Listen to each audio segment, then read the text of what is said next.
Well, such a positive group of people. That was our reporter Jamil Mabai, and he journeyed to these front lines to capture their stories, stories of survival, sacrifice, and the toll of an endless war. He also uncovered another layer of this tragedy, that's the silent screams of women in Bakai, a community devastated by a cruel revenge attack by bandits. Women, young and old, were raped, left without access to medical care, justice, or even peace. Unfortunately, we'll bring you that package as we cannot, we'll bring you that full report, but it's difficult to just wrap our heads around the scale of what's really happening in the Northeast. Well, we want to say thank you to Jamil for putting a spotlight on this and just going behind the scenes, and just his reports reminds us that behind every statistic is a human face. Absolutely. And a family and a plea for help. If the state cannot protect its people, then who will? And to do that, just give us a bit of insight on his reports. We join Jamil Mabai. He joins us live all the way from the Northwest. Jamil, many thanks for joining us. We appreciate you for coming on. Yeah, good morning. It's good to be here also. To you. I mean, your report has been quite emotional and quite gripping as well, whether it's from Vigilante or the story of wide rape cases that we're seeing in these cases. Let's start with, you meeting with, those Vigilantes. Let's start with the Vigilantes first. You met with several of them. What struck you most about their motivation to take up arms? Okay, thank you very much. Like I said, their motivation is something born out of pain and, anger and the desire to protect their families and immediate environment. Because most of these vigilantes, it's not, like a formidable force that is backed by law. So it's more of like an informal, community security approach. And usually, they are under the control of the district heads or the emir of a region. So most of them are civil servants, are traders, farmers, and what have you. And, it got to a point where virtually most of the younger ones and the older ones whom were supposed to be, either enjoying, the fruits, of their old age, or doing one thing or the other. But, because of the banditry, they are left with no choice but to just have to pick the gun. And you can have, the guy who said, when he sees vigilantes, he abuses them, he protects them. But when his grandchild, his cousin, and some relatives were kidnapped, that was when he realized that, okay, I have to also join this vigilante force. And, to give you a context of what you're saying there, it was for the first time, the Katsina State government, allowed vigilantes to come together and be camped, in a place called Dusama, under the guidance of a former lead, Assistant Commissioner of Police, who was also killed by bandits. So there they were trained on tactical and operational use of weaponry and, equipped with knowledge on how to be the first line of defense, like a first aid before the enforcement comes. So this is just an overview of what they do, and their motivation for doing what they do is just to defend their communities, protect their family members, and the pain of losing their loved ones. Well, Jamil, it's quite disheartening what is happening in Katsina State, and you did say that, many of these men are farmers and civil servants, so they're not trained fighters, they're just regular people. What kind of support, if any, are they getting from the government or, other organizations? Okay, the only support, like, the recent ones, if you can see, the earlier guns they used were just normal DIN guns, but there is what we call Katsina Security Network. It is a group of concerned, retired military, police, and other paramilitary retirees who came back to Katsina and said, okay, we're going to form an organization and we're going to help and improve the tactical skills and the operational skills of these vigilantes and what have you. So they were the ones that provided the pump action, guns to the vigilantes, and the government provided the logistics and the collaboration also with the Nigerian police. They were camped in Dusama and they were trained for almost 6 weeks. So that's the support. But like I said, they are not backed by law, and sometimes they face challenges with security operatives. Especially when there might be cases of extrajudicial killing or what have you. And to prevent that, when the current governor comes into office, he created an upgraded version of the vigilantes we're seeing. He calls them the Community Watch Corps. And, those ones are backed fully by law, and they have a chain of command. And they were also camped and trained for almost 6 months. And they have been also posted back to their communities. But while all these things are happening, one important leverage of these vigilantes and community, watch has over, conventional or state actors is their understanding of the terrain. Because there is no way you can have a military officer from the southern part of Nigeria, or, coming down to Katsina State, maybe in Jibia or Bakai or Mabai, where he doesn't speak their language, he doesn't understand what they're saying, talk less of understanding the terrain.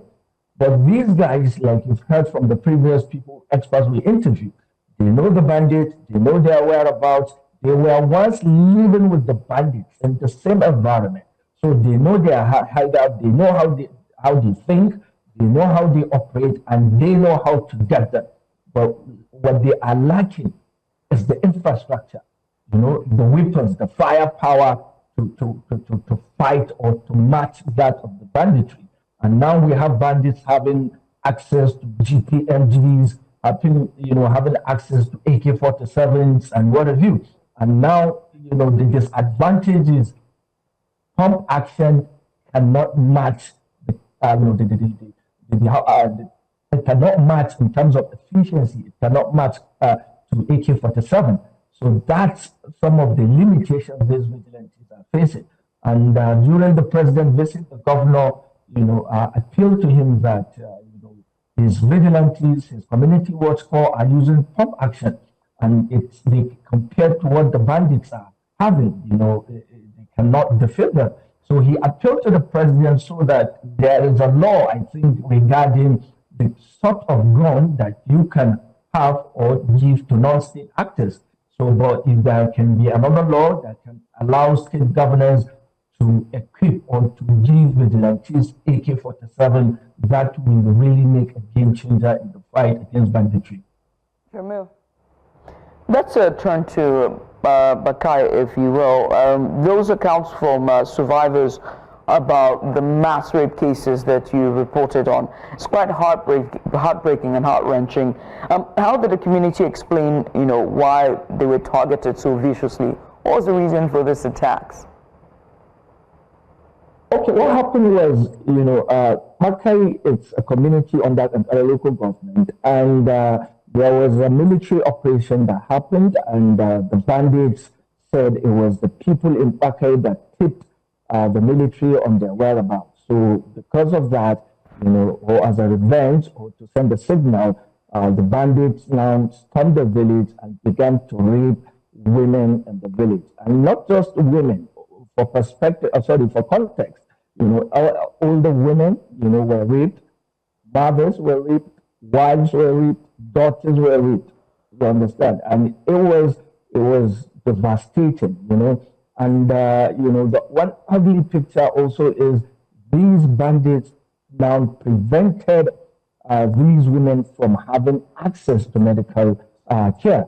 I could recall the other time I told during Jasiri of a particular woman who was raped by 7 bandits, and at first the parents were told, the girl in question is dead, but later they realized she passed out. And imagine getting raped by 7 bandits. And for over a month now, you have not had access. You are yet to have access to any medical care. There is another woman who was with her children and the husband when the incidents happened. The husband ran away, and she too ran away with one of her daughters. She left the others in the village because of the trauma. She wasn't even. It doesn't for a mother to even leave her children, at home and run for her life. While running and being chased by 2 motorcycles, she fell down and she was raped there and then in front of her daughter. At that point, she told me that she prayed and wished God would just take her life. But one thing, she was glad at least there were no people to witness what happened. And that brings another conversation with regards to the stigma attached to this. Even ladies in urban areas, in urban cities, find it difficult to open up when they get raped. Now imagine people living in rural areas getting raped, where a simple sneeze can be heard in the next house, in the house next to your place. So there is a lot of things that come to light after this attack, like also the need for rural primary healthcare system or mobile healthcare, whatever, that can offer first aid treatment to these people. And one of the saddest agony also is that these parents who manage to escape cannot go back to their town to rescue their daughters, because before they go there is a checkpoints upon checkpoints of bandits. They need nothing less than 50,000 to 20 to 50,000 naira to bribe the bandits before they can allow them have access to Bakai, retrieve their daughters, take them to the hospital. That's even if they have the money, because by their reality, they are living now under double tragedy. At first, these people are displaced by bandits, and now another scarce that has happened, that they will live their entire life with this scar of being raped by a bandit. So this is the summary of what happened, and these are the challenges these people are facing in terms of how to go back to these communities and retrieve their daughters so they can go for medical checkups. And the unfortunate reality is the military operation that caused these incidents, at least what the military, could have done, or they ought to have done, was to give these people a backup, escort them to their villages, retrieve their daughters so they can take them to hospital. And given their normal reality, or given their, the reality of these people, even now, okay, retrieving their daughters is one thing, and having money to pay for their medical expenses when they take them to hospital is another thing. So this is just a summary of what happened, and you will be shocked. From the screen you can see, that rock where we stood and where the woman was pointing. That rock is where the bandits are, and that's to show you the proximity in terms of where Mabai is and where their daughters are. Probably at night they might hear their cries or what have you, because of its rural area. There isn't much activity going on. So this is what happened, and this is the current reality there. Well, that some of these bandits run a quasi-government, where they collect taxes from the farmers, and you did say that it's not easy for them to escape because they have to, go through checkpoints upon checkpoints of that some of these bandits have actually mounted. It's quite sad, really. Now, just before we wrap up, you have been there, you've seen, what the people are going through, and you have a first-hand idea of what went or what is going or what is wrong in that community. What exactly do you think the government should be doing at the moment, and what is the most important thing that I think the people need at the moment? Okay, first, what the government needs to do now is maybe this goes out to the federal government, because in terms of what the state governor can do, he has done enough. He created the community watch call, he empowered them with pump action gun. Now, what the people need now is to empower these vigilante groups, train them, formalize them, give them better weaponry, give them AK-47. Let these people defend their communities because they know the terrain, they know, how to get to these bandits, and you will see magic in no time. And again, talking about what the people, in terms of what the government can do to help them, is we need to have the government at local level also needs to step up because when issues like this happen, these people don't know where to go. They don't know who to complain to. They don't know who to talk to. They don't know who to even tell their story to. And the News Central was there. So the government needs to provide a means, create an enabling environment where displaced families can live. I'm talking about shelter. And one of the greatest disadvantages of the problems is that in the entire Katsina, we don't have an IDP camp.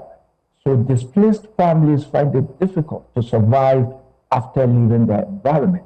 Because when they live there, they left everything back home. Their economic leverage, whatever they have, they left it there in a different environment. And they don't have a place to sleep. And that was what resulted in most of the people, they had to go back to Bakai.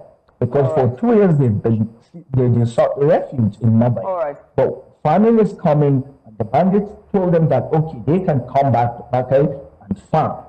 That was why they went back. But if the government can put the necessary infrastructure for IDPs, for displaced families, I think this will go a long way in preventing atrocities like this. Jamil, the most important thing is we have to empower our you've made a very solid case for this woman, and I think that we'll continue to sound the alarm here at News Central, and well done on all your hard work you've done so far when it comes to highlighting and giving a platform for these voices and the marginalized group and those who are in the danger zones and those high-risk regions. But here's where we have to draw the curtains with this discussion. I want to say thank you, Jamil, for joining us this morning and all the hard work you've been doing with your reporting and just going behind the scenes. Jamil Mabai, he's our correspondent live, joining us live from Katsina State.